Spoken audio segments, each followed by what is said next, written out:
Shivery timbers.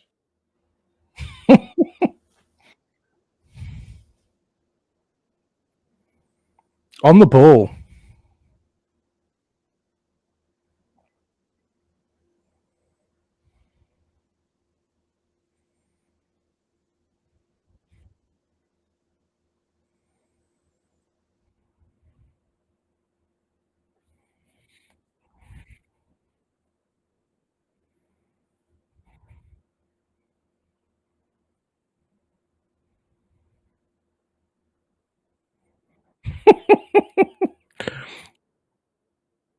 I don't know. Let me see if I can. No, we've got nothing coming through on Facebook yet. We've got me, but not you.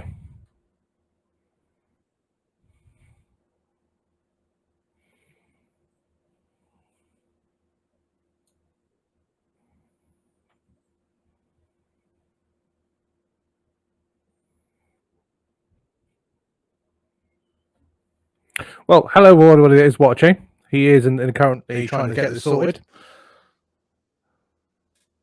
As you can hear me, but you can't hear him. Oh, wait, hang on.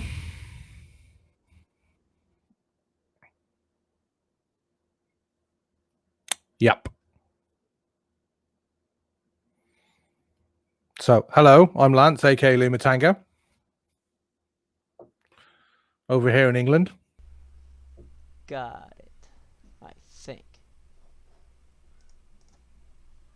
Hello, hello, hello. Testing. I think it's working. Hello, everybody. Drunken Sailor here with technical difficulties.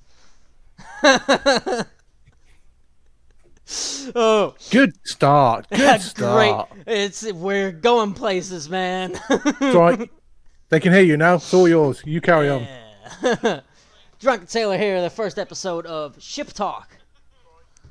Joined with LemurTango, who is LemurTango Gaming on Facebook, right? That's correct, yeah. Or you can find me on Twitch at Lemur_Tango. There you go. I shall pop it on the comments now so people can read it. Yeah, let me go ahead and figure out how I can pin that as well. Because I am apparently Shivery timbers. A little I'm a little in oh crap. I'm losing words. There you go. That's my link. That's my link for Facebook.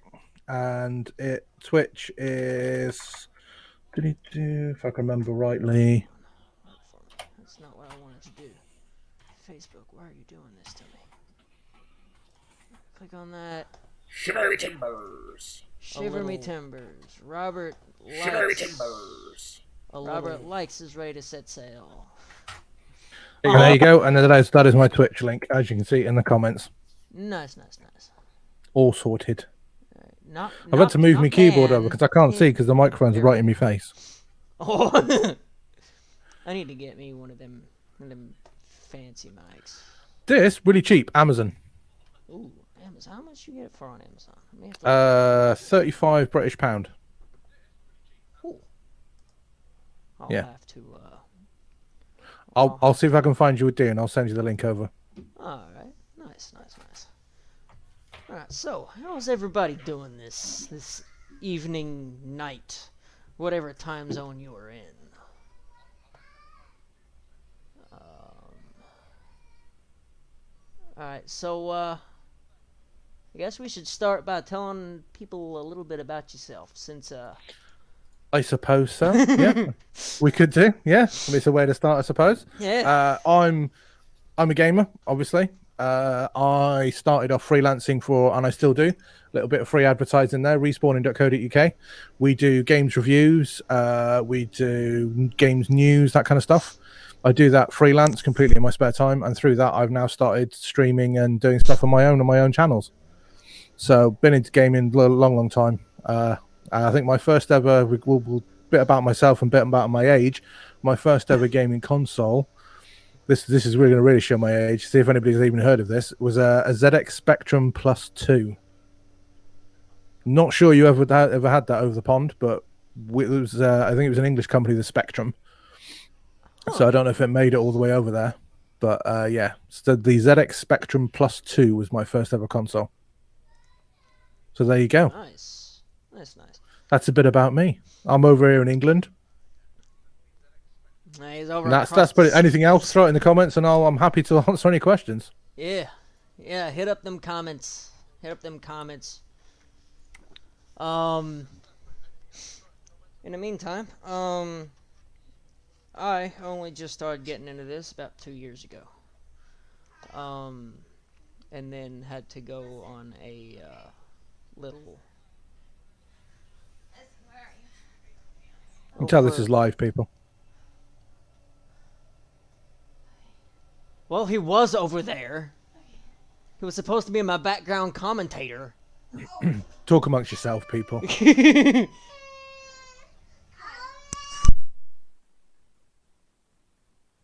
So yes, that's a bit about me. The camera quality isn't so great, I can see, but it does on the Facebook, but that's because it's obviously compressed down to 720p. Behind me, it kind of shows how much of a geek I am. That there is Green Lantern. Over next to him is Flash, and obviously an Attack of the Clones helmet on the back. Also a big board game fan, hence all the board games. So yeah, that's me. Yeah, 1 minute, I'm guessing. Okay. So yeah, anybody that is watching, if anybody has any comments or questions you want to know about me or about England, I'm happy to see if I can answer those, I suppose. And I'm not an ambassador for England, but I'm happy to answer any questions that I can.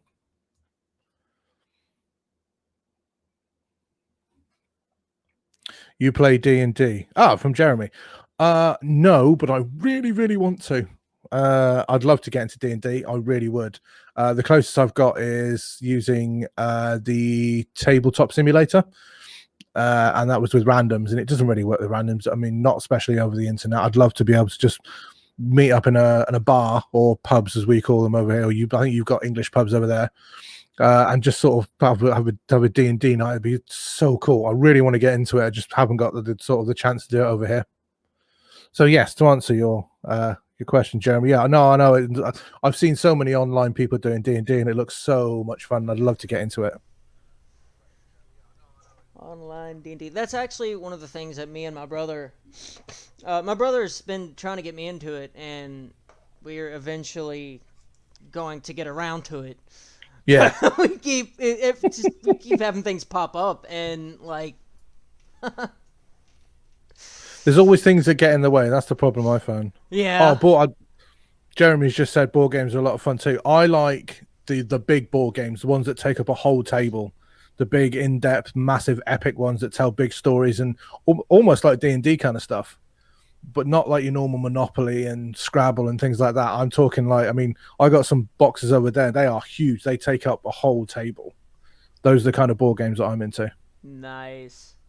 No, I haven't actually played any of those. The closest thing I've played to the board games is like, the family board games, Monopoly, and all that. Yeah. Well, to be fair, that's what got me into it, the family board games. I ever played Dead of Winter? I haven't, but I do know what that is. Check out Munchkins. I've got it. I've got Munchkins. It's in one of those drawers somewhere. I've got that one. See? We've got people in chat now that have played the board games. I'll tell you what, bear with me 2 seconds. I will show you my favourite board game. My favourite board game to play.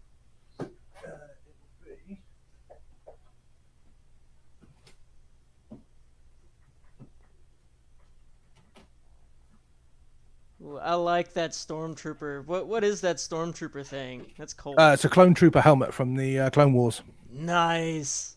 This one is my favourite board game to play at the moment. It is huge. Mansions of Madness, as you can see, is a proper hefty box. The only problem is, because we've obviously gone through the whole lockdown and all this kind of stuff, I haven't had a chance to play it with friends. So it's literally just been me and my girlfriend. And it's not amazing for 2 players, if I'm honest. It gets a bit long-winded. It's more to have loads of people sat around a table playing it. It's one of those like the more people, the more fun it is. Oh, 100%, yeah, without a doubt. Yeah. Of course, really, that's any game. Well, yeah, I mean, Think some about games it. you can. I mean, I've got a collection of tiny games here, which are all like 2-player games, which me and my girlfriend can play, and they're good fun as well. So yeah.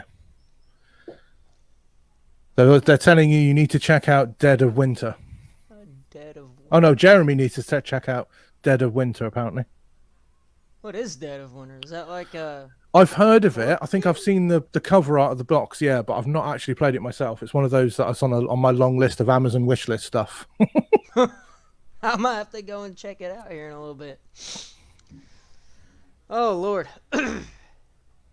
Anyway, should we get into some of the subjects that you want to cover today? Yeah, let's hit it. First thing we Okey-dokey. got is Corey Taylor. If nobody if English escapes me.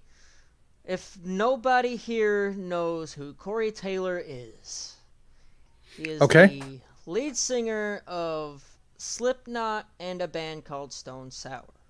He also wrote a book that I do not know the name. See, this is just a learning experience for me as well. 'Cause I didn't know he'd written a book. Oh yeah. I think he actually wrote. Yep. A few. I Yeah? don't know. I only know of one that he's done, and I don't even know the name of it. But Fair enough. he signed a new band to his label, and the band is called the Dead Deads. They're actually, from what I've seen, a full female band. Like you got. Oh, are they? I female didn't realize front- that. You got your female front person, female guitarist, female bassist, female drummer. It's that's so a cool. full female band. I did not know that. I've only checked out one of the songs. In fact, it's the song off of this article on Revolver magazine. That's Murder Ballad 2. Yeah. I actually listened to 2 songs. I take that back because I also listened to the Murder Ballad 1.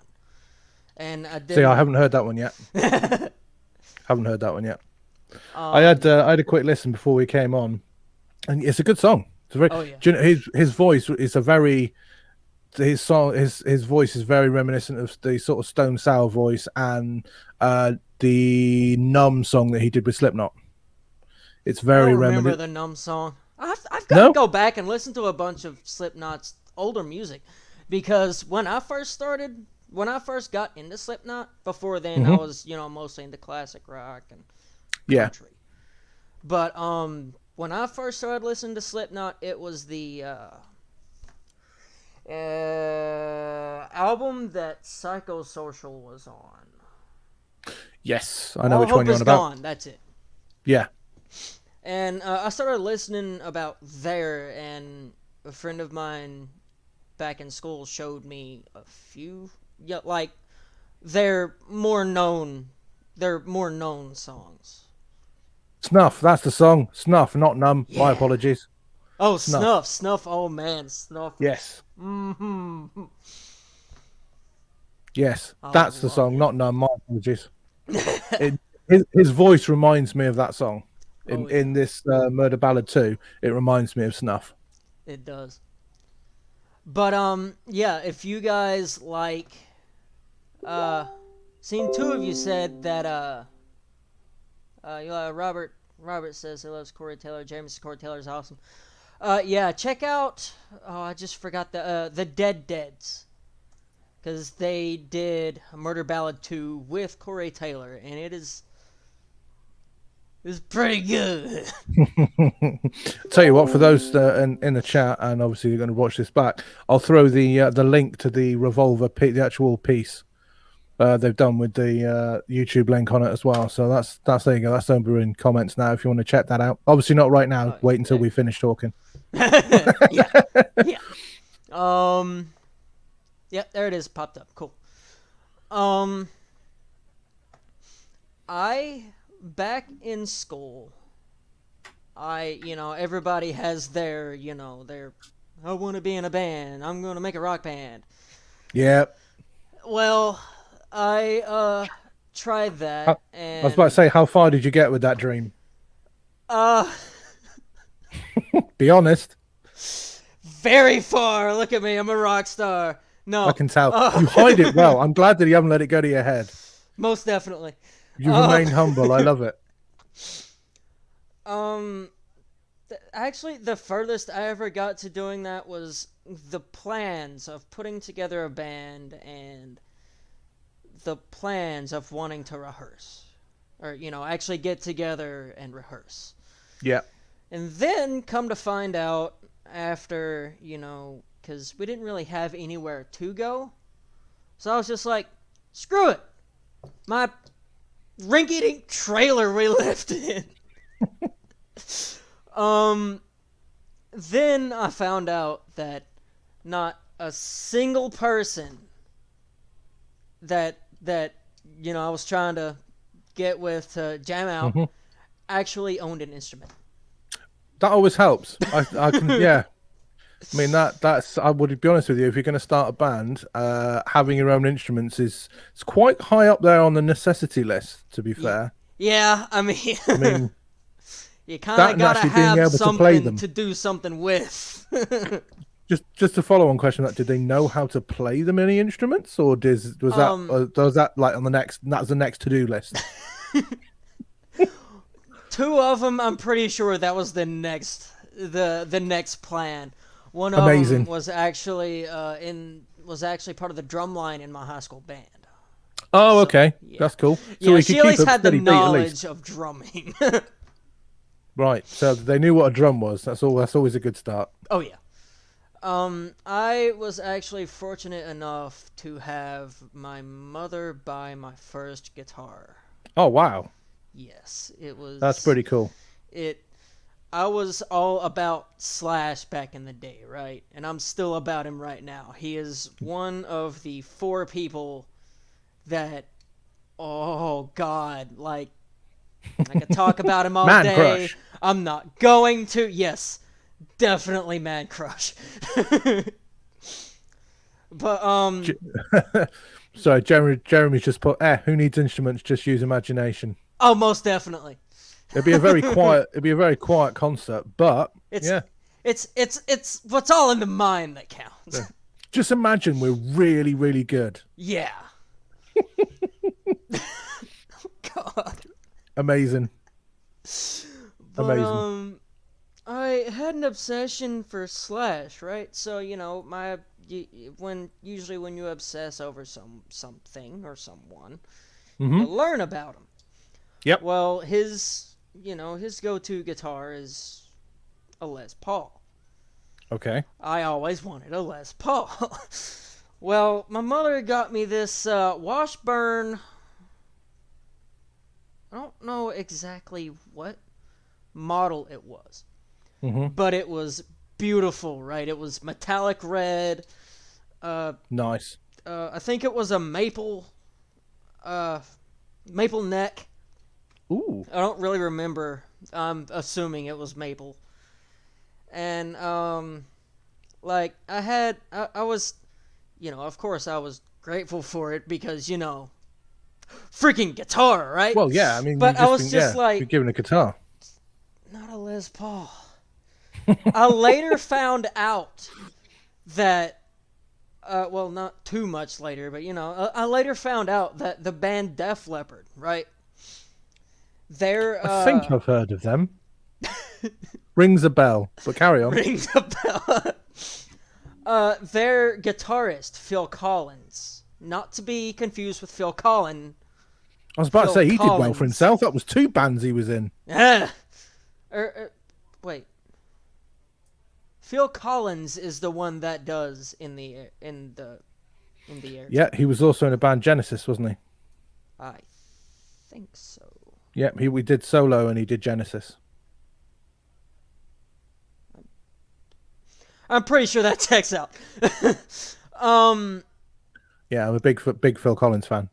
Okay, so it was Phil Collins, not Phil Collins. is the lead guitarist of Def Leppard actually used Washburn guitars. Oh, well, there you go. So does And this mean it back changed then- your allegiance Yes, from Slash yes. to him? Well, I knew where this was going. Sort of. I mean, I was still a big Slash fan, like, but I was, classic rock. I was also into the others as well, and was just like, oh, okay, I can work with this. And my mother actually got me an amp to go along with it. And Nice. it sounded so good. Let me tell you. Like, I wish I still had that guitar. But I was an angsty teen back in the day. And when my girlfriend broke up with me, I smashed it against the ground on my leave out of the house. Yeah, standard reaction to breakups when you're a teenager. Yeah. Destroy something you like. The the upsetting part about it was it didn't smash the neck like the way, because what happened was I threw it. Right. I just threw it out the door. So it didn't smash at the neck. It smashed it literally cracked between the headstock Right. and where the neck starts. Right Ouch. there at that little I forget my guitar terms. There's a little bar that goes inside the neck of the guitar. Yep. And that by the time I came back, we talked it out. We were together for maybe another few Weak. months or a week. I really don't remember. But by the time I calmed down, came back, collected myself, and took a look at the guitar, I was literally in tears. Yeah, Because, too late. Instant like, regret. Because there was no way to... there was a way to fix it, but I didn't know that at the time. Yeah, you just figured it was a write-off at that point. Yeah. Ouch.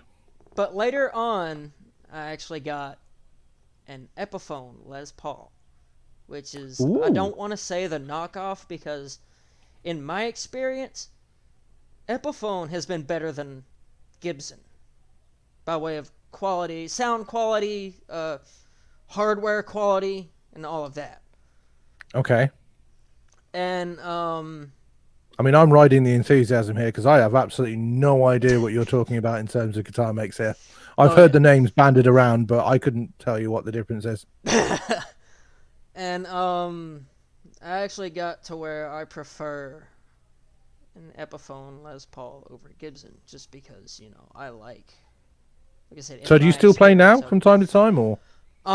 If I had a guitar, I would. I Right, got into okay. a spot a couple of years ago. In fact, I owned a few years ago. The most guitars I've ever owned at one time is 5, Wow. and all of them were different Epiphone Les Pauls. I had them all tuned differently. I had them all like they were. A few of them had different types of pickups, which also, it changes the sound of the guitar. Okay. And Thanks for clarifying that one for me. Yeah, it like let's see, if you're the kind of pickups that I have fallen in love with, just because of a band called Social Distortion. I'm not Right. Okay.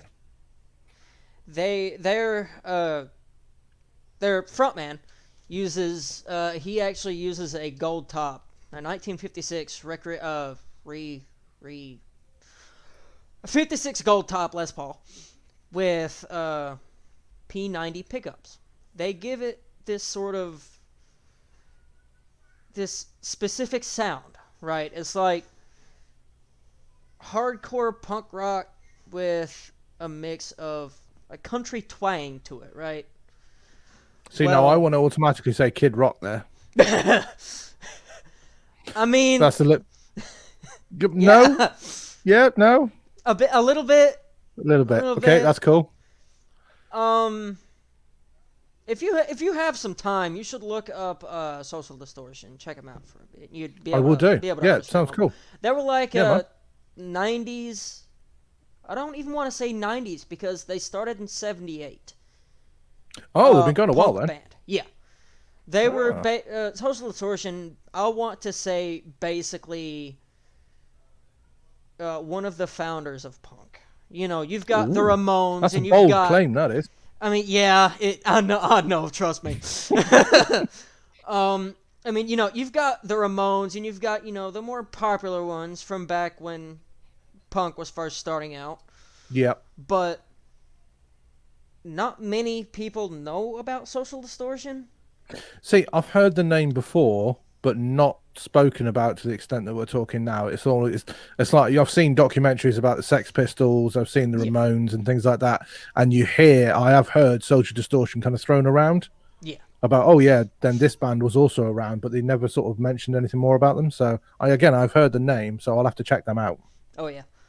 I have to say my favorite album from them is Hard Times and Nursery Rhymes. Right, that's made a And note. I shall check that one out. I personally sort of connect with a bunch of his lyrics, Okay, especially in that album, right. because of past ventures I won't get into. Understandable. But yeah, P9 the P90 pickups that I was talking about that he uses, those have to be my go-to pickups for a guitar now. Like, oh, So that you've sound. got your brand now. Most definitely. Cool. That's cool, man. I wish I had the sort of enthusiasm when it comes to instruments. I can't. I mean, I can probably tap a couple of chopsticks on a table, and that's about as far as I can go. I mean, I've tried in the past. I mean, my attempts to form a band were never as exciting as yours were at all. Mine were, should we make a band? Yeah, okay. Can anybody play an instrument? No. All right then. Well, let's just go play some football instead then. That's pretty much as far as it went. That's it. That's where the line was drawn. It was. That was But actually it's my really second cool to hear. attempt. That was actually that experience that you mentioned was my second attempt at trying to do it. I mean, I wish I had that got as far as you in terms of learning instruments. I mean, were you self-taught or did you go take lessons or? Self-taught for the most part. Oh, you cool. give me a piece of music, it's a bunch of gibberish. I can't read most music. I'll be honest with you, that's most music these days anyway, isn't it? Yeah. But the more simplistic songs that have actual chords, and you know, like your regular chords and your power chords. Right. Give me an hour at the most, and I will have the rhythm of that song down. That's impressive. That's really impressive that people. It always blows my mind that people have got that sort of intuition when it comes to music and being able to being able to hear a sound or a tune or a chorus and then being, oh right, okay, I know how to do that within a couple of minutes. It blows my mind that people. But then I suppose that same talent can be sort of transferred to other things. I mean, some people, they can taste something and they go, oh, I know exactly how to cook that. Oh yeah. And it's just that, I mean, I don't think I've got anything that, I mean, it's almost like a superpower. I don't think I'm that special. I think I've got anything like that. I mean, I can pick up a video game and be quite good within an hour maybe. But I mean, most people can do that anyway these days, I think, to be honest. So I don't think that's particularly that special. But no, kudos to you, man, for being able to do something like that. Oh yeah, it was just it was one of the things that I want to say was on me at birth. Right. Yeah. Well, not the ability to play, right? Because that's but music. Oh, like, yeah. I mean, the same for me. I mean, what music was played when you were growing up in the house? Well, it was a mix. My mother was, well, both my mom and dad were big classic rock fans. Cool. And my stepdad actually got me into listening to the newer rock because before then, the newest music I was listening to was 80s.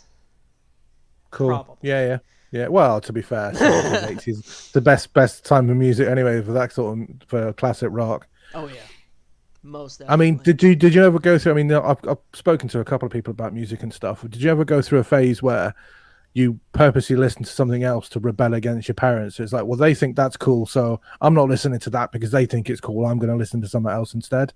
Or did you just find that actually you just gelled? I mean, for me, I know I went through rebellious. It was like I grew up in a house where I had all the English sort of Brits, so it was David Bowie.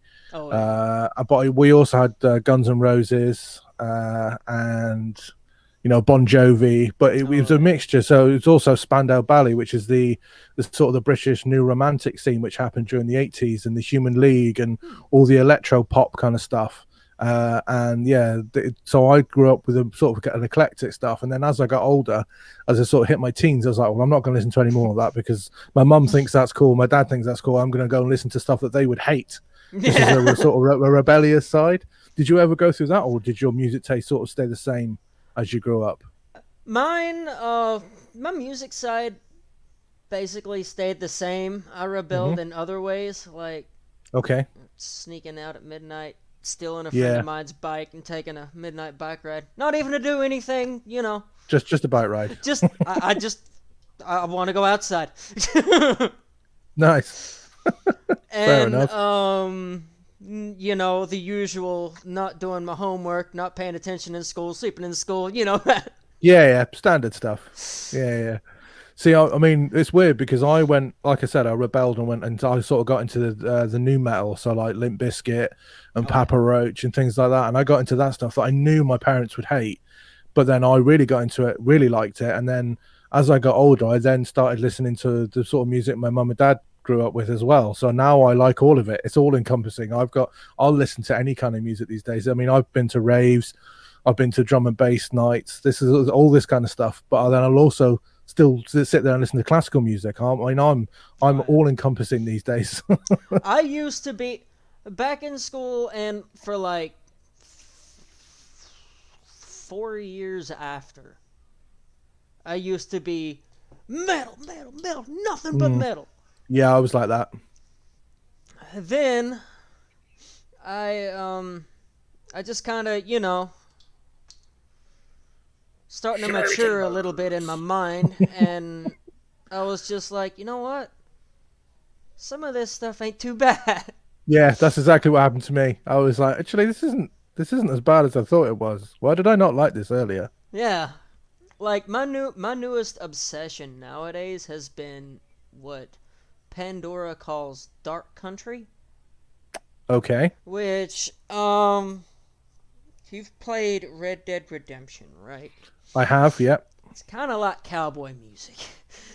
See, I love Red Dead's soundtrack, and I also love with the same sort of spin the music they use in Borderlands. So some of the Borderlands music they use for Jacobs, especially in Borderlands 3, with the new expansions, they've come jumping back onto games here. Yeah. Some of the music they used for the sort of Wild West kind of music, where it's got like that sort of it's country and western music, but it's got that little dark element to it as well, where it's very sort of gritty. I think it's really, I mean, there's no vocals to it, but it's really, really good just to chill out and listen to. Mm-hmm. Actually, one of the songs that I believe is the intro for one of the Borderlands songs. Yep. Borderlands games. I think it's the first Borderlands. I don't really remember. The song, I don't remember the name of it either, but it's the This Ain't No Place for a Hero. Brilliant song. Love that song. That one is actually one of the ones that comes up on my Pandora all the time, and I'm like, I'm jamming now. Excellent song. Funnily enough, a little bit of trivia for you about that piece of music. The first time I ever heard of that was actually there's a British TV series called Strike Back. I believe it was on Sky, but they used that as the theme tune, and that's the first time I ever heard the tune. And then the moment I played Borderlands, I was like, oh my god, it's that tune. This is amazing. I know this song. So yeah, I was just blown away when I heard that. It's great. And I've actually gotten to not gotten to learn, or not gotten to know them, but like there's a bunch of groups that I wouldn't have known if it hadn't have been for wanting to branch out and listen to other things besides the same old thing all the time. Oh yeah, totally. Yeah, I love discovering new bands and new groups with music that I love. Oh yeah. So I've just seen Jeremy's comment. Have you heard Chris Cornell's cover of "Patience" by Guns N' Roses? Oh yeah. He did a cover of what? See, I'm a big fan of Chris Cornell. What? I'm gonna have to check that out because there's a cover from him that I know. It's not Wicked Game, is it? I don't know. No, I'm not sure. I don't think it's Wicked Game. I can't think of it right now. I'll think of it later. Probably. We're in the middle of like a later conversation. It'll pop up and I'll be like, "That's that song." That's the one. That's the one. I know that one. Yeah. But no, I haven't heard that one. But I've heard another cover that Chris does, and I can't think of the name of it right now to save my life. Always the way. Always the way. It'll come to you in a later later segment.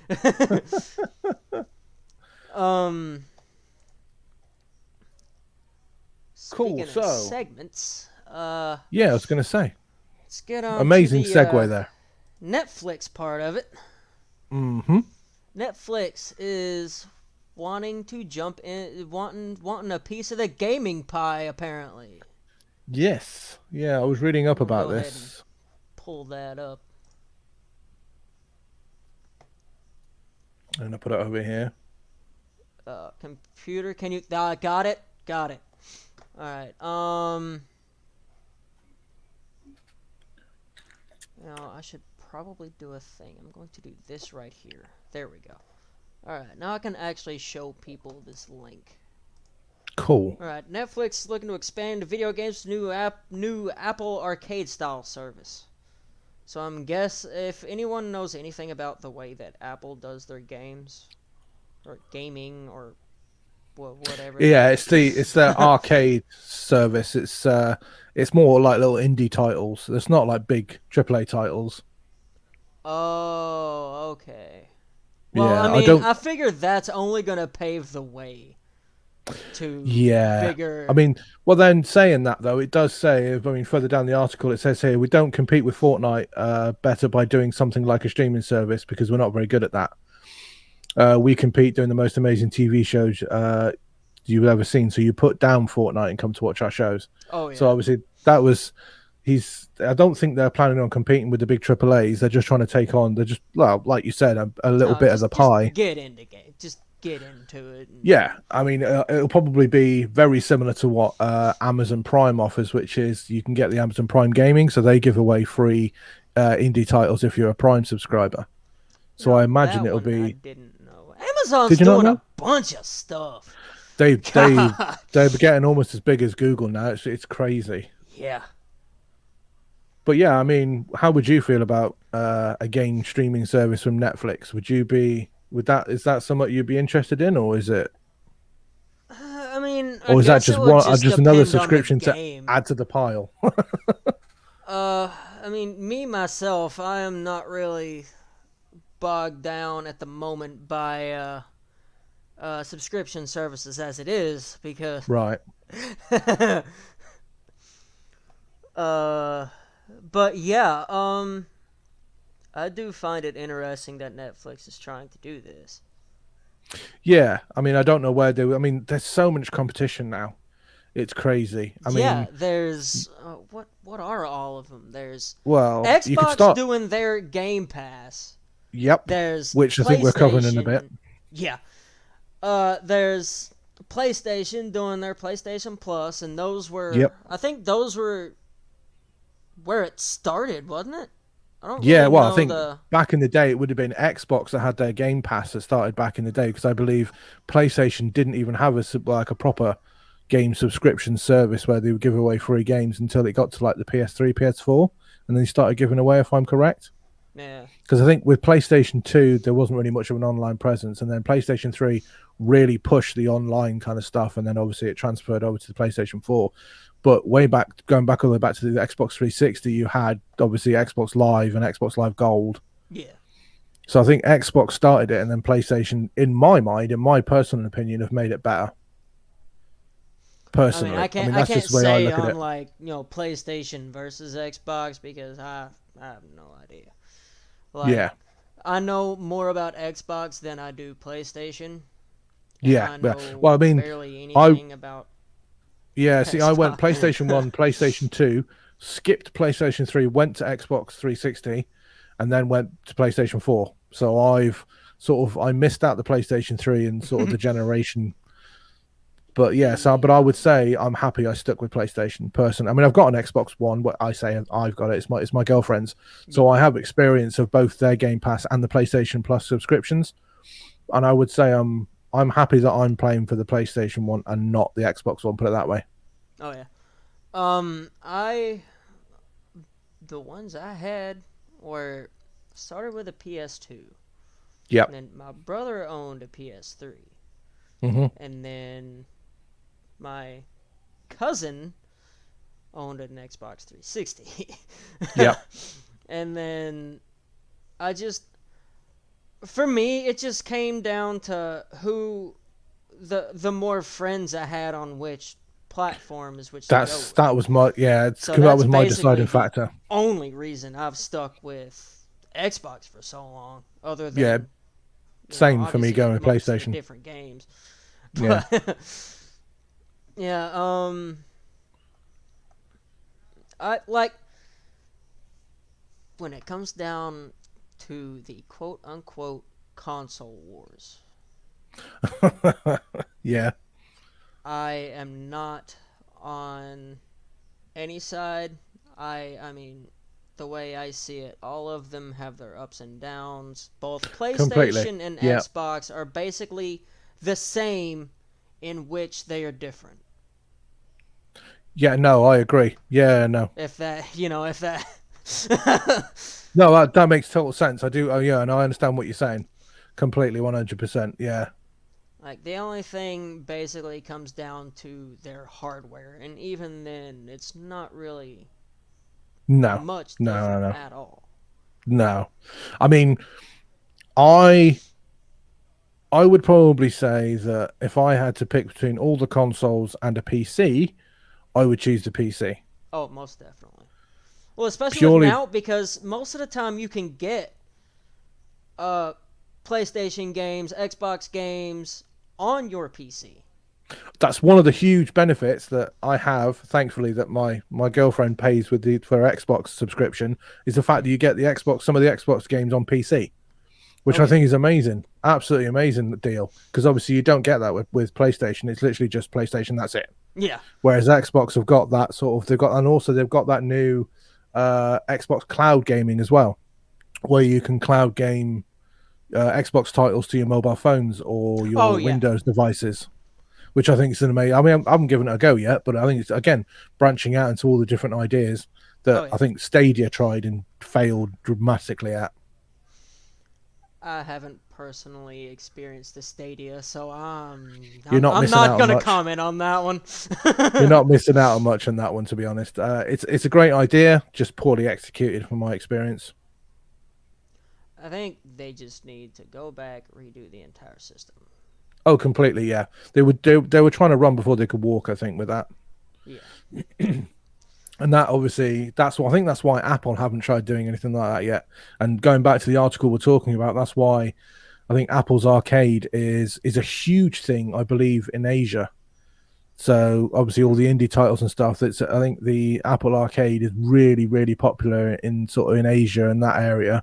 Not so much, I don't think, anywhere in Europe, really. I don't think it's caught on as much because we've got, obviously, access to all the media and the the consoles that we have, and obviously certain parts of Asia don't have as much access to some of the things that we do.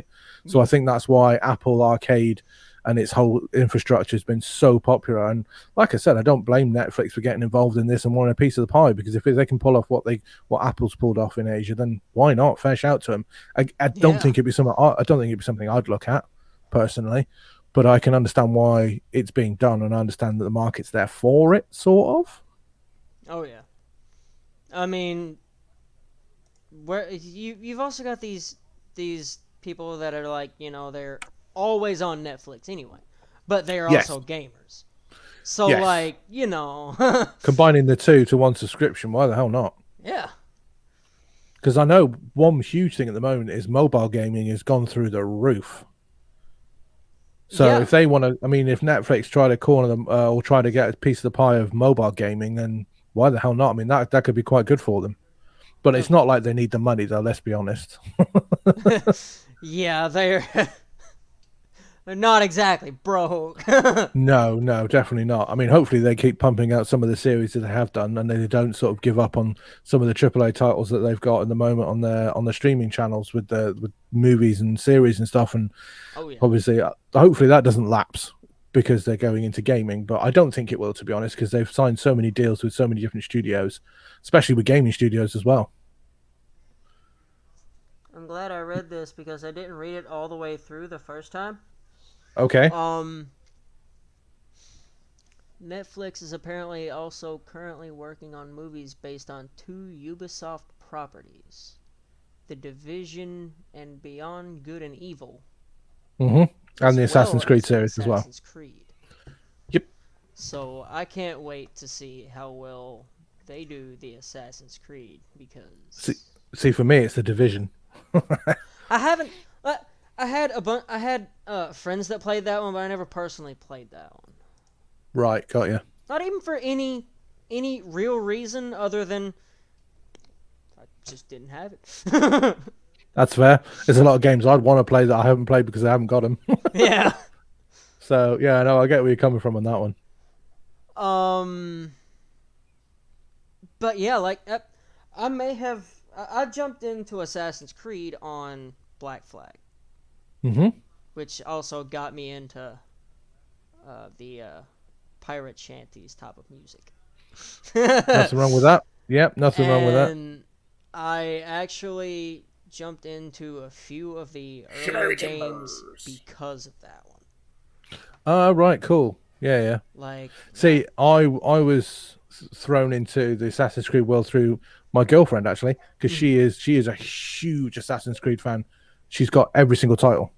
Oh, nice. And she's got so much other bits and pieces. So she's got like statues, she's got books, she's got bags, coats, jackets, t-shirts. She could open her own shop, to be honest. But nice. That's how I got into Assassin's Creed, because she would talk about it so enthusiastically, and she'd, oh, look at this, and I'm like, I have no idea what that is, and she's, oh, you need to play this game then, and then it's like, right, okay, I'll play the game then, and yeah, so I've got nothing against it, but I'm nowhere near as obsessed as she is at all. Now, my brother actually got Black Flag before I did, and him playing it is what got me into it. So I was just like, what is this? You've given me another addiction. Yeah. I mean, have you got any sort of gaming addictions at the moment? Is there any particular games that you are hooked on? Valheim. See, I'd say yeah, because me and my girlfriend do Valheim, but we have spent so long just building a house. I say we. She spent so long designing it. I've spent so long just chopping down trees so she can have her dream home, in all fairness. All right. That's actually the only thing I've been doing here lately is chopping down trees and building more buildings. And I actually got to where just yesterday off of stream because I did not want to deal with stream stuff anymore for that day, and ended up waking up at like 2:00 in the morning to fix things again. But I hopped on, and it was the first time in like 4 days, I think, that I was not working on my house. I went up, I logged on, I got right on my ship, and got going somewhere. Yeah. I wanted to explore more of the map. That's fair. Yeah. I think the only gaming exception I've got at the moment is Outriders. Outriders. Now that Despite one I haven't despite its seen. controversy, I've really enjoyed it. I mean, I've done a couple of streams with another streamer, and I've done a couple of. Well, to be honest with you, I've just been farming the expeditions and stuff at the moment. Mm-hmm. So I think that's. I've also recently. I want to say they fixed it, but not totally. I've recently got back into Cyberpunk. Cyberpunk. That one, I don't have it, so I haven't been able to experience all The of bugs. that. I haven't been able to experience all of that yet. I think the only thing I can say is they've fixed it. That's all I'm going to say until I've played a bit more. For So the most part. I mean, well, yeah, it's playable now. I give it maybe, how long has it been out now? Came out in December, I think. Was it December? I give it till maybe about this coming December. If all of the devs are all the devs are on top of things. Yeah. Well, I mean, they've mentioned they've still got it'll loads run. more DLC to come out. Oh goodness. Yeah. So I mean, I don't know whether they'll just go, that was fine, people can play it now, we'll just put the DLC out for more money. I don't know. I mean, I don't know what they're going to do. We'll just have to see. Yeah. I just hope it's maybe a little more fixed than the initial release. Yeah, it was. I mean, I got it on release day, and I was like, well, I'm clearly like uninstalling that until I see the patches online. Oh yeah. I mean, I do have to give them a little bit of credit though, even though they pushed back the release date so much. Yeah. They at least finally got it out. Yes, it's very true. I mean, the huge controversy over that is the fact that should we even have known about it until it was ready? Yeah, I mean, yeah, exactly. Like I watched the what was it, E3 or Xbox? It was. I think it was. They did it. There was definitely an announcement at E3, and I think it was Xbox that did a lot of the promotion for it. Yeah. Well, I was thinking of the thing that actually showed the first. The gameplay trailer. Premiere. Oh yeah. I know what you mean. Yeah, because that one was the first time that I had even heard about it or any of that, and then I not heard anything about it since then, and then boom, here it is. Yeah. See, I mean, I was lucky enough. I went to EGX 2 years ago, which is a games big expo thing that happens in London in the UK. And I went along as part of respawning, so we got a press pass, and so we were invited to a private screening of half an hour of gameplay by one of the devs. Yeah. And it turns out now, and they've admitted, it was all staged. The dev wasn't actually controlling it. It was all pre-programmed and stuff to make the game look really good. And obviously people have got to that particular stage that he supposedly demoed, and it was nothing like it. It didn't look visually like it. It didn't play the same things didn't happen. And obviously now they've admitted, yes, there were a few things that we did put out there, including this demo for the press, that wasn't real. Oh, yeah. So I mean, but then it also comes down to, were they pushed by the publishers to get it out before it was ready? It's a 50-50. Why demo a game that clearly isn't ready, and why publishers should have to force studios to put the game out before it's ready? So it's a catch-22. I mean, it happens all the time now. You see so many games released and they go, oh, day 1 or day 2 patch, and it's like, no, just release it when it's ready. I don't care if I have to wait 2 years for a good game, or 3 years for a good game, as long as it comes out ready. I don't want to have a really crap game on day one and have to wait a year before it's playable. Yeah. But I think so many people now are demanding instant entertainment. They want it now. They don't want to wait. They want the sequel to the best game now. They don't want to wait a year, 2 years, 3 years for development. And I think that's what putting a lot of pressure on studios to get things pushed out. And I think the thing is, though, they're only damaging their own reputation. Mm-hmm. And I think that's why so many the other places, like, I mean, going back to what we were talking about, subscription services, that's why they're so favorable at the moment, because people don't want broken games. Yeah. Just play older games they know that work. Yeah.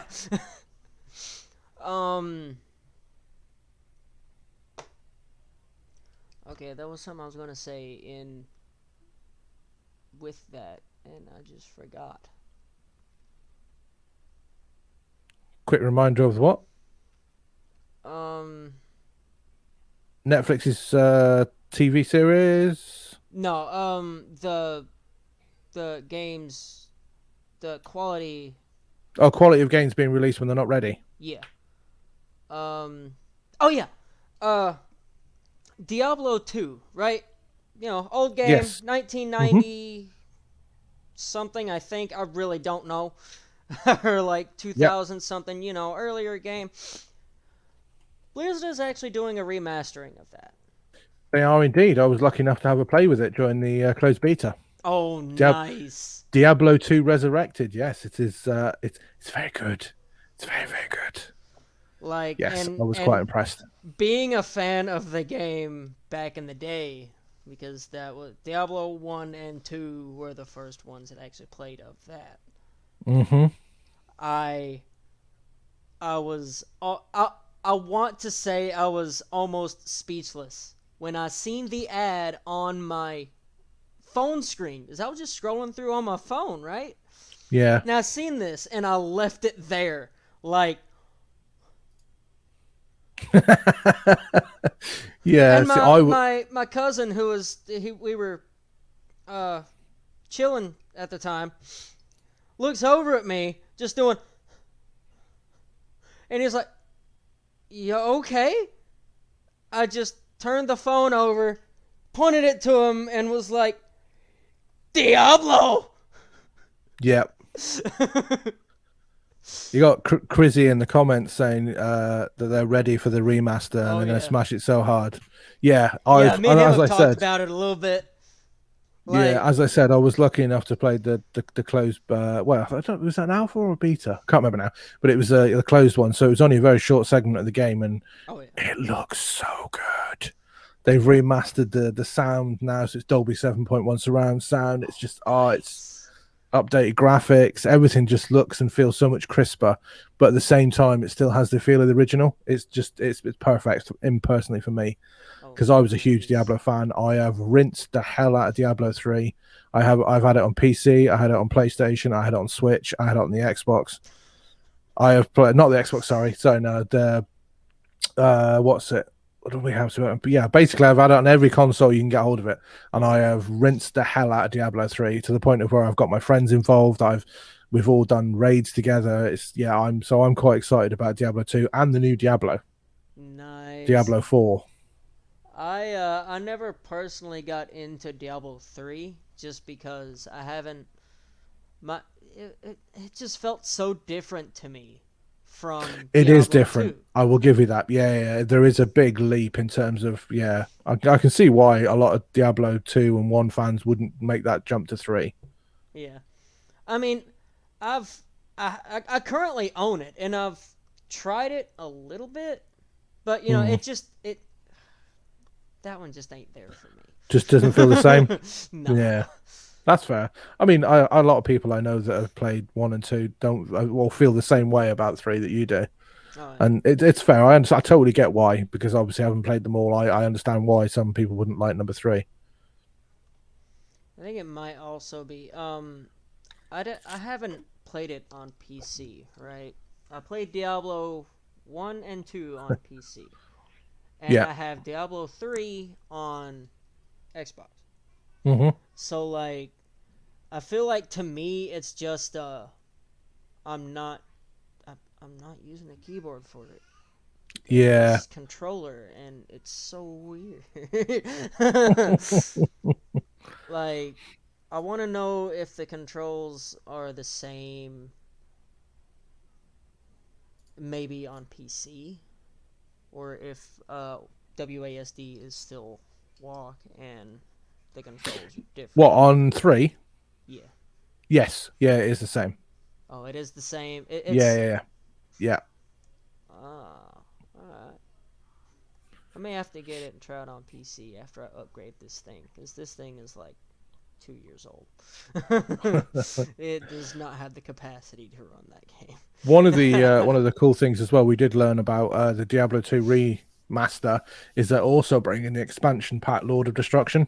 Oh yes, that's coming to it as well. They're doing it, the remaster of both. So so that was quite cool to learn. I honestly would have been a little bit upset if that wasn't a thing, because Yeah. you know, it was pretty good.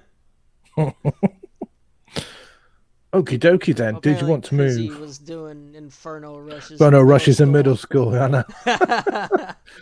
That's impressive. Oh yeah. All right. This one we probably won't be able to get into much. Loophole for Game Pass. Yes, this made me laugh. It both made me laugh and annoyed me at the same time, because if I'd have known, I'd have been on it like a shot. Yeah. All right. Bad news for Xbox Game Pass subscribers. EA Play joined Xbox Game Pass. Gamers discovered a clever pricing loophole. It was possible suddenly to save a ton of money on Microsoft's premier subscription service, Game Pass Ultimate. What? Oh, hold up. Everything's frozen. Stop that.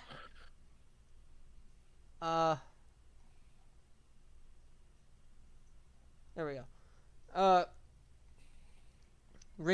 Basically, you could redeem 1 year of EA Play for 4 months of Game Pass Ultimate. Yeah. Since a year of EA Play only costed $30, you'd be basically getting Game Pass Ultimate for $7.50. Yeah. When the if I'd have known price for yeah, no kidding. The regular price of Game Pass is what? I think I'm not even actually seeing it right here. It doesn't actually mention what the full price. 2 months of Game Pass Ultimate costs $30. Yeah. Or $30, yeah. Yeah, because that's all right. Yeah, 1 year of EA Play costed $30, and 2 months of Game Pass Ultimate was $30. Yeah, I mean that's. I can see huge the one difference. that I would personally be going. Well, with. exactly. If I'd have known about that, I'd have been right. Time to renew. Time to do it, but yeah, I'm not gonna be able to now because they're apparently fixing it or something. They already have. Unfortunately, it says here that they have now fixed it. They've now said 1 month of EA Play will extend an Xbox Game Pass Ultimate subscription by 10 days, and a 1 year EA Play code will extend the Game Pass Ultimate subscription by 2 months. Oh, okay. Well, I mean, wait. So if you say so instead of paying the $30 for EA Play for the year and get an Xbox Ultimate Pass as well, all it does is will extend your Ultimate Pass by 10 days. And an EA Play code will extend an Xbox Game Pass Ultimate subscription by 2 months, so it won't cover the whole time. So they won't both be in action at the same time, so to speak. One can extend the other, but you can't buy one to cover both, because obviously what it was saying before is if you buy just the EA Play, you also get the Ultimate. But now it's just saying if you buy one, it extends the other. Well, that's upsetting. Yeah. How the hell? I've just seen in comments, Crizzy, my brother plays $1 a month for Ultimate. Does he just keep on making new emails with new I was about to say, cards does every this month? does this involve making like do they still do the 1 month free trial anymore? Yeah, they still do that one. Oh, The right, only reason okay. I know that is because I actually did that on my PC a couple of months ago. That's how Right, I was able to play okie Skyrim until I didn't have the money to renew that. Gotcha. Fair enough. Yeah, Crizzy, if your brother plays $1 for a month and it's not through creating new accounts, you might want to keep that on a down low, mate. Otherwise, everyone's going to start doing it, and your brother will have to pay more. Although I mean, See, yeah, I mean, this is nothing against Crizzy, but this is what makes me laugh, right? It's just glitched that way. Nice. Again, keep that on a download. You Alright. don't want a patch arriving in the in a download. Most definitely. See, this is something actually. It's raised an interesting one. We're going to go off topic a little bit here, but I've wanted to talk to someone about this. How do you feel about YouTube people making videos about exploits in a game, and as a result, so many people watch the video, so many people share the video that the developers then patch it? See, and I've commented so much on YouTube videos that did that. Mm-hmm. Because I also used to watch them Yeah. for GTA Online. Okay. For different glitches on how to to be making some money. See, I did the same for like things like Destiny and stuff on how to farm like certain stuff to upgrade things. Yeah. Like, it upsets me. Upsets that they get so popular, or upsets you that people are making the videos? A little of both. Okay. Like, I mean, I like the fact that they make videos, especially on GTA, because Yeah. I'm not even going to go into it. No, I'm not going into that. Triggered. Nope. Yes. a lot. But, like, I appreciated the fact that they found a glitch, they did the glitch, and they shared the glitch. Yeah. But I don't like how... See, because it's not just one video, right? Yeah. There's the one person that initially does it, someone sees it, later on 500,000 people see it, and then there are 100,000 videos. Yeah, I know what you mean. Yeah, completely. And I mean, that's what's one of the things that... The developers get a hold of that and like, oh, this is a problem. Okay. Poof, fixed. Yeah. But then how do you feel about the flip side of that? The fact that we're then exploiting the game for our own ends, and we're not technically playing it the way that we're supposed to, like the developers want us to? With GTA, I could... Is that a sore one, is it? You know, we're going to go back a few years, all right? 2013 or 2014, I believe. GTA Online first starts. Everything's affordable. Leslie Benzies is in charge. Everything is perfect. Mm-hmm. Then he gets forced to step down. And then everything changes. Okay, in what way? Those shark car, if you're not grinding 24/7, then you are paying real life money to get in-game money. Yeah. Right. Yeah. And really, there are people... I don't currently work, right? I'm looking, but haven't found something, right? Well, okay. There are people that do work. Mm-hmm. A lot. Yeah. Like, you know, yourself. We cannot take, you know, that's just it. We can't devote our life to a game. Just one game. Yeah. And we really should not have to put so much money into a game. So do you think in the state of GTA at the moment, and other games, I think as well, when we're talking about this, that unless you're willing to invest real money in it, you can't really progress? Do you think that's a thing now, or? With a lot of games, yeah. Yeah, with a lot of the online competitive games. Right. I'll go ahead and specify that one. The online competitive games. Okay. Yeah. That's fair. I mean, I've seen it myself because I play Warzone from time to time. Yeah. And I know one of the things, I mean, the biggest controversy with Warzone at the moment, I believe, is the Rose skin, which they've still not fixed, which you see in so many different things where the Rose skin is basically a skin that your operator can have where when they're stood in the shadows, you can't see them. They're practically invisible. So you've got people camping in the shadows and they can't be seen until they start firing their weapon. So you get people... And it's one of those paid skins. For and Rose. It's a paid skin. Yeah, you pay for it and you get that skin. Yeah, but obviously the developers have said that we've tried. I mean, their way to balance it is to make the whole map slightly brighter now, but it's apparently just instead of, because this is the controversy, people have paid real money for this skin. They can't then disable the skin because it means technically they would then maybe have to give refunds. I mean, so it's I mean that's legally that's what they'd have to do if they disabled a skin that people have paid for. They'd have to give obviously all the refunds out, which a company is never going to do. They're never going to willingly hand money over. Yeah, no. So it's one of the biggest controversy at the moment is the Rose skin. There's other glitches as well that people are taking advantage of and that the developers aren't fixing.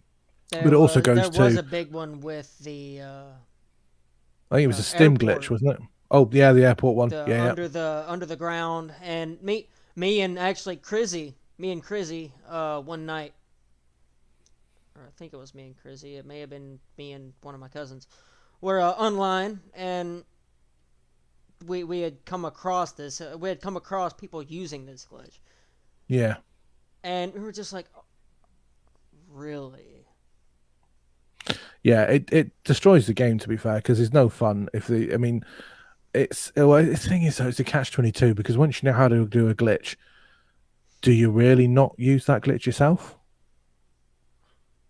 If it means winning, and this is the tough one. I don't honestly think there are any gamers out there that if they're playing a game and they discover a glitch, which means they can win, they can progress, that they will then say, well, I'm never using that, and instantly reporting it. It's not going to happen.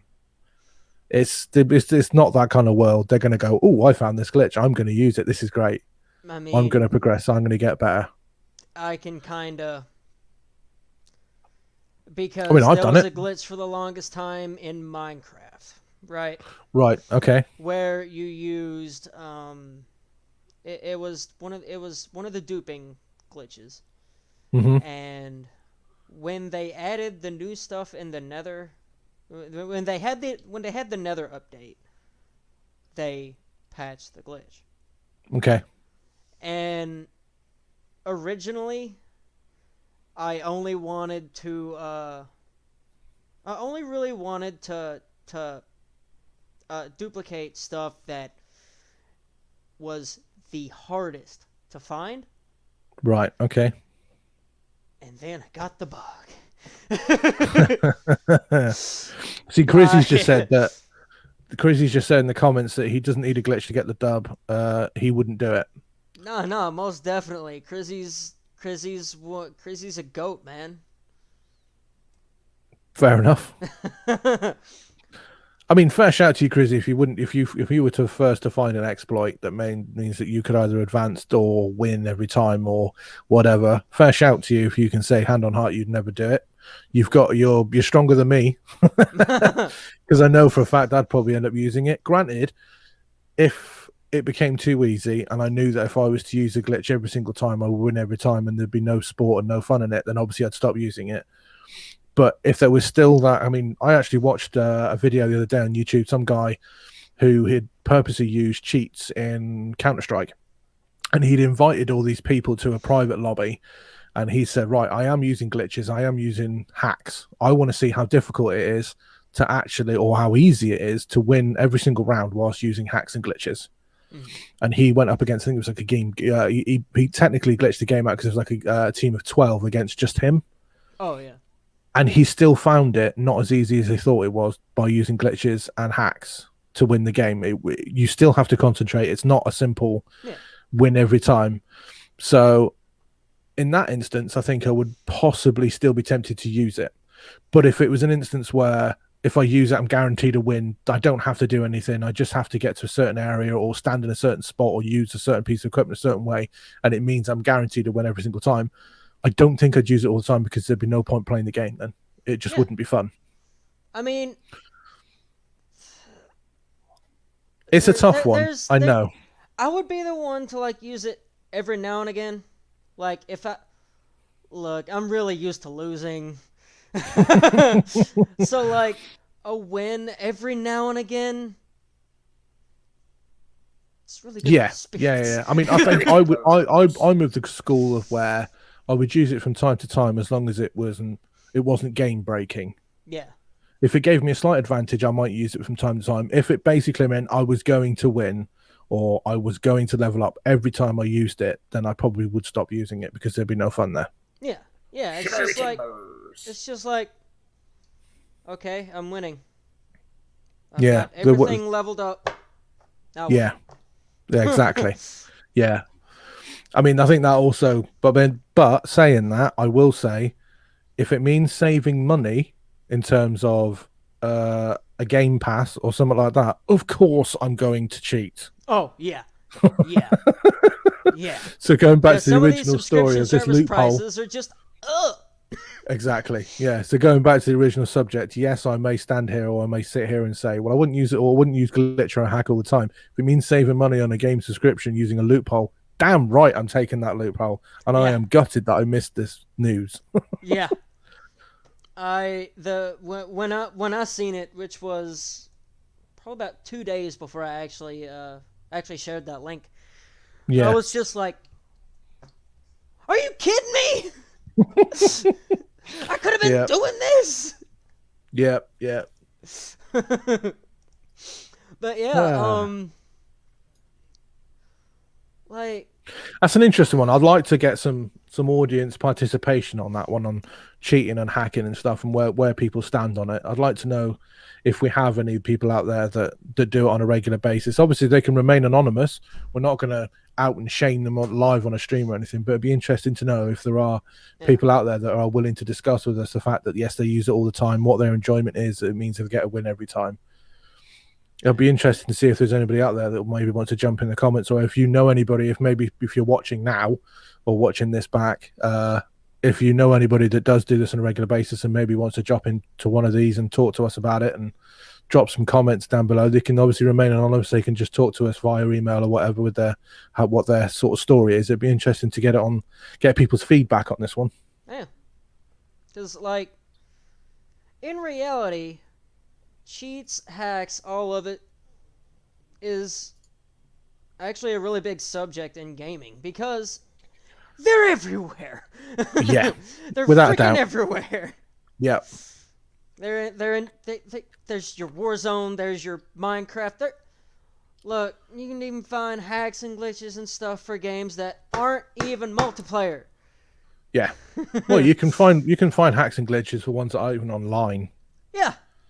There's game breaking codes out there all over the place. It's just about finding them, isn't it? Yeah. But yeah, it'd be interesting to see if we can find someone that does that, like on purpose, and does use a cheat every time they play, and just see why they do it and what enjoyment they get from it. It'd be interesting to see the other side of the coin. Yeah.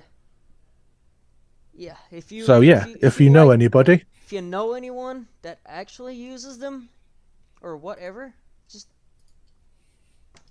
share the stream with them. Share your opinions on them. Yep. Why you use them? If you what enjoyment do you get out of them? Basically. Yeah, it'd be interesting to read some of those. Oh yeah.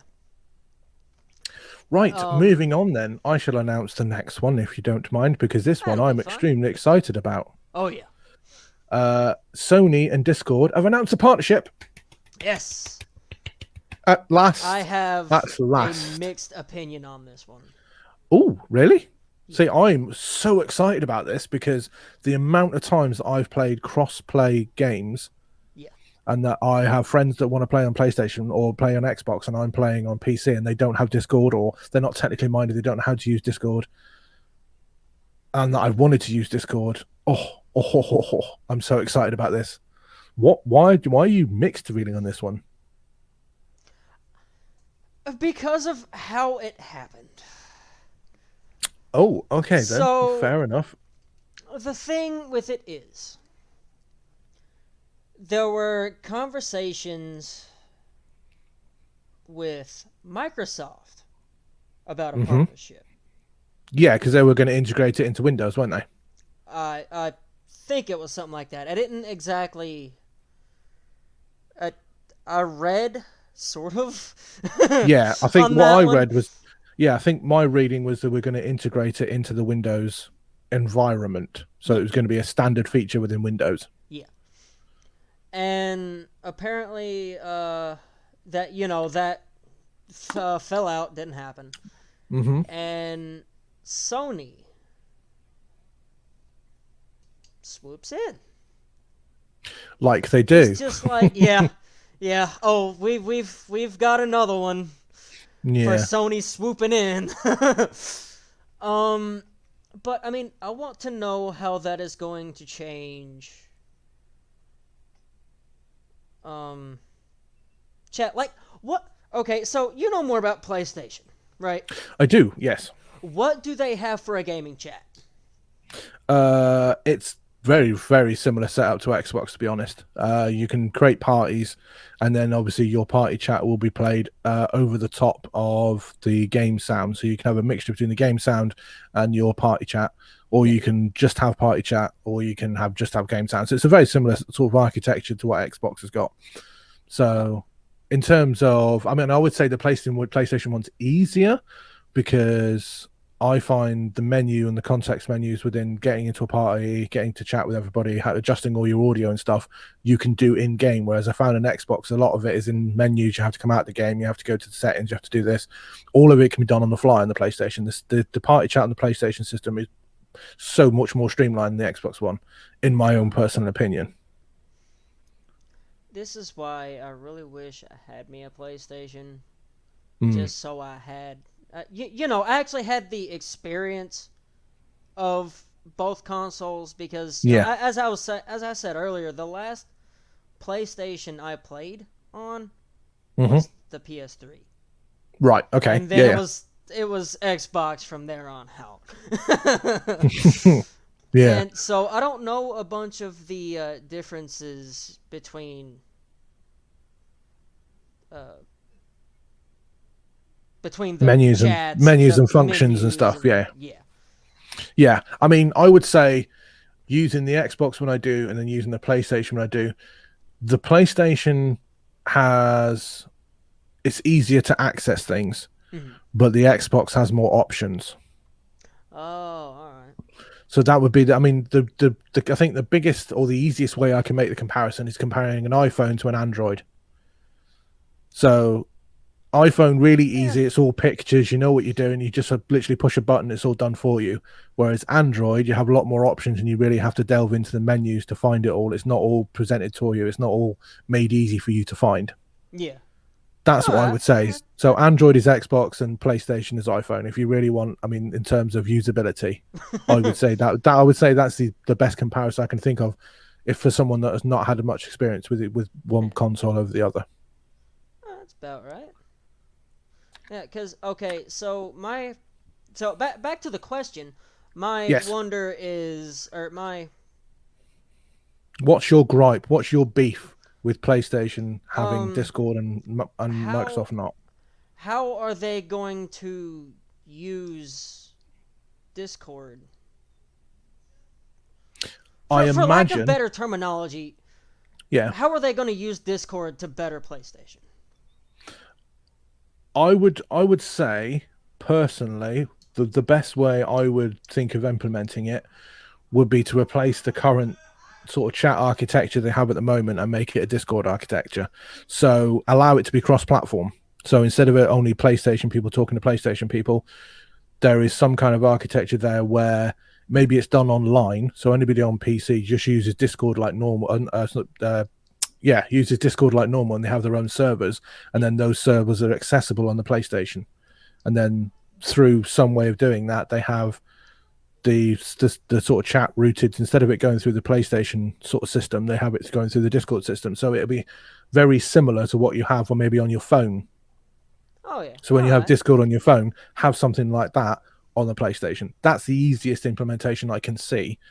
Or they could go fully drastic and just replace the whole PlayStation chat with just Discord chat. So give them all the options where you have your noise cancellation and all that kind of stuff on your microphone. Just give you those options. And then people with maybe a PlayStation app on their phone can join chat that way through Discord. But personally, I would say probably I mean, the easiest way I can see is thinking of taking the mobile app of Discord and transferring that to the console. So you can still, because I mean, obviously with the mobile app, a lot of it is you can use your finger. Yeah. So if you transfer it to the console, you could just move the cursor around, or just use or move through the menus using the directional pads. That would make more sense to me. Yeah. Than some big overhaul. I mean, one thing I wish that would have happened was both Sony and Microsoft got a part of it. A piece of the pie. Yeah. That would have been amazing. That would make it to where not only do you have, because the main problem I have with crossplay on Warzone, for example, is you have to be either in a separate, well, depending on how your setup is. When I'm having to talk to people through Discord and play the game, I have to have a separate headset running from my phone or my computer to me to be able to talk to them while I'm also on the Xbox playing the Warzone. Yeah, so you got the game audio coming through your external and your chat coming through your internal. Yeah. And the problem I have with that is I can't hear the game. No. Yeah, I know what you're saying. I've had very similar troubles. Yeah, so what I wish would have happened was they just do it. They both integrate Discord into their chat and just make it to where everybody, everyone connects to the same thing. Man. Yeah. Togetherness. But then I think realistically though, that's a very rose-tinted way of looking at it. It's a very, in the ideal world, that would be amazing. But unfortunately, I think the big deal breaker on that one is money. Because you think about it, you can have Sony and you can have Microsoft both paying Discord a little bit of money so they can use their service, or they announce a partnership with Sony or a partnership with Microsoft where they get a heap of money for people using their service. Because I know obviously the announcers, they've invested both. It's not just the fact that Sony have partnered with Discord, they're also investing in Discord. So they're giving them more money to then progress their business. Whereas if they were to remain independent and they said, look, Sony can use us, Microsoft can use us, they're still an independent company. Whereas in this deal, Sony said, we're going to give you money to make your company better, as long as you work with us and nobody else. So I think, like you were saying, in the ideal world, it would be great for everybody to use the service. But unfortunately, I think the big breakdown on this one has come down to money. I think Sony got in there and managed to sort of overthrow Microsoft and said, look, we'll give you more money, come to us. Mm-hmm. And I think I think if I read it right, Microsoft was actually the one that declined that one. Oh, really? I mean, I may have to go back and reread because I really don't. Yeah, I didn't know that. I didn't know it was I didn't know they declined it. Microsoft deal dead. I think this one's the one I'm looking for. Where is it?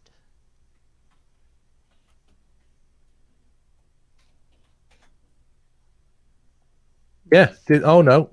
Chat app. Where are we? I'm looking at Bloomberg here. Have ended talks after Discord rejected a $12 million bid. Oh, okay. All right. So yeah, Sony have probably come in and gone, look, we'll give you more money. Come to us. Yeah, And they've done, but the thing is, they probably also said, we'll keep giving you money. Yeah. And they've gone, yeah, okay, all right then, yeah. We'll go with that one. Yeah, no thanks, Microsoft. We prefer Sony's architecture. Yeah, of course you do. Mm-hmm. Yeah, architecture and the color green. I know where that's going. Oh yeah. But then, unfortunately, that's business, isn't it? The people with a bigger wallet are always going to win out. I mean, yeah. Especially, I mean, it's stupid though, because Discord is such a widely used platform now. It is. I mean, it's used by more than just gaming. I mean, there's... Oh, completely. There's businesses that use it. Yeah. And it's a shame that they've had to sort of side with one company over another because of money, and why they can't just stand on their own 2 feet and go, no, we're going to do this. We're going to make it accessible to everybody. But, you know, rose-tinted ideal world again. Yeah. Well, maybe later on down the line, something like that could happen. Well, we never know. I mean, now that Discord now technically is working with Sony, we might see an independent one pop up that will want to work with all. It was open the gate now, isn't it? Because you can't say the Discord are at the forefront of it now, because they're working with Sony. So it's Sony and Discord. It's not Discord on their own. Yeah. So someone might come in and claim that spot that Discord had before now. They might. In fact, I just downloaded an app yesterday that is basically a gaming chat. It doesn't work quite like Discord. Okay. In that there's game categories. And right. Different. Okay. Hang on, let me find the app names. I don't remember it. Wasder? WASDER? Oh, actually, I have heard of that before. Yeah. I downloaded it the other day, and it's not the worst. I mean, the mobile app leaves a lot to be desired. Okay. By way of actually being able to find people. But, I mean, I don't know how new the app is. I don't know how new... I'm just looking at their website now, yeah. So, like, maybe it's, 1, 2, 3 years old new thing. Okay. Like, I kind of actually can't wait to see... I can't wait to see what happens for that one. Yeah, well, I'm just looking at their website now, and they were registered last year, so they're only about a year old. Oh, they were. Wow. All right. Yeah, 2020 is when their company was registered as a trademark. Oh, right. And copyright. So yeah, they're only a year in, so there's plenty of room for them to advance. And if it's the one I'm looking at, I mean, it looks like. I mean, hold on, let me just share my screen so you can tell me if I'm sharing the right one. Yeah. 1 second. Is that the one? Yeah, that looks like it. Yeah. So yeah, that one was. So yeah, they're only a year old. So now that Discord have gone and teamed up with Sony, maybe Wazda's going to be the next Discord. You don't know the options there, I suppose. Well, I was thinking like, Microsoft and Sony, right? Sony's got Discord now, which both of them blue. This one's green. Yeah. You know who's going to be swooping in for that one. They're going to need their own platform. They're going to need, if Sony have got Discord, then Microsoft are going to have their own version now that allows cross-chat. Yeah. Because I know, obviously, cross-chat exists in between Windows and Xbox, but they're still missing that chat with Sony. As much as they don't, I mean, let's be honest, they don't want to give that architecture there. They don't want people playing Sony when they can be playing the Microsoft. there's always going to be that rivalry there. However, when a game comes out as cross-platform, more people are going to play it. It's as simple as that. It's the nature of the game. So they need something like Discord on their side. They do. I was actually surprised because I thought it was Microsoft saying no, and I was like, why?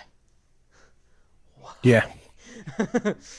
But now that the information is Discord said no because Sony, it's like, I understand it, but I wish Microsoft would have fought.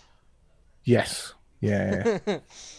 However, you never know. It might be the fact they didn't fight because they have something else in the pipeline in case Discord said no. Yeah, maybe. It could be. This might be it. It could be it.